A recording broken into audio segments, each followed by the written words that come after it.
బాలీవుడ్ నటుడు సల్మాన్ ఖాన్ బలూచిస్తాన్ను దేశంగా పేర్కొంటూ చేసిన వ్యాఖ్యలు ప్రసార మాధ్యమాలలో సంచలనంగా మారాయి. సౌదీ అరేబియాలోని రియాద్ వేదికగా జాయ్ ఫోరం 2025 నిర్వహించిన ఒక కార్యక్రమంలో మాట్లాడిన ఆయన మధ్యప్రాచ్యంలోని దక్షిణాసియా కమ్యూనిటీల్లో భారతీయ సినిమాపై ఆదరణ పెరుగుతున్న విషయాన్ని ప్రస్తావించారు. ప్రస్తుతం ఉన్న పరిస్థితుల్లో ఒక హిందీ సినిమాను సౌదీ అరేబియాలో విడుదల చేస్తే అది ఖచ్చితంగా సూపర్ హిట్ అవుతుందని, తమిళ, తెలుగు, మలయాళ చిత్రాలైనా సరే ఇక్కడ 100 కోట్ల వ్యాపారం చేస్తున్నాయని ఆయన వ్యాఖ్యానించారు. ఎందుకంటే ఇతర దేశాలకు చెందిన ప్రజలంతా ఈ ప్రాంతంలో నివసిస్తున్నారని ఆయన వివరించారు. ఈ సందర్భంగా బలూచిస్తాన్, ఆఫ్ఘనిస్తాన్, పాకిస్తాన్ నుంచి వచ్చిన ప్రజలు కూడా ఇక్కడ ఉన్నారని ఆయన వ్యాఖ్యానించారు. ఇందుకు సంబంధించిన వీడియో ప్రస్తుతం సామాజిక మాధ్యమాల్లో వైరల్గా మారింది. ఇందులో బలూచిస్తాన్, పాకిస్తాన్ను సల్మాన్ ఖాన్ వేరువేరుగా చేసి చెప్పడం నెటిజన్లకి ఆసక్తి కలిగించింది.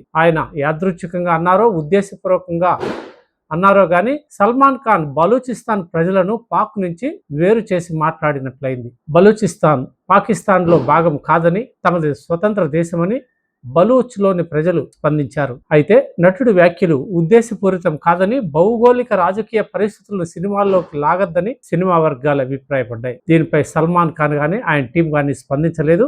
పాకిస్తాన్లోని అతిపెద్ద province Balochistan. China Pak economic కారిడార్కు ఇది చాలా ముఖ్యమైన ప్రాంతం. ఇక్కడ చమురు, బొగ్గు, రాగి, ఇతర సహజ వాయువులు నిక్షేపాలు పుష్కలంగా ఉన్నాయి.